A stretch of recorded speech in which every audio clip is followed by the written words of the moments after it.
Africa Content TV. Everybody, let us know the right now at the game.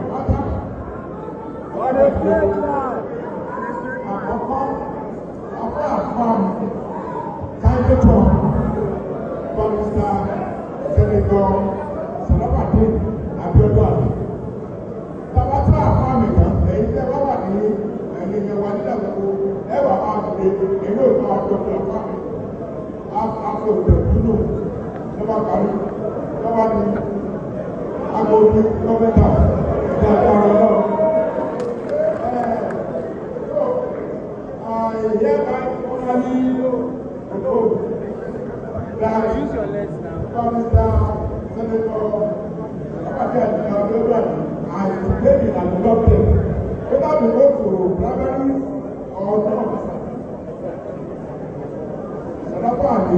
The next governor for your state.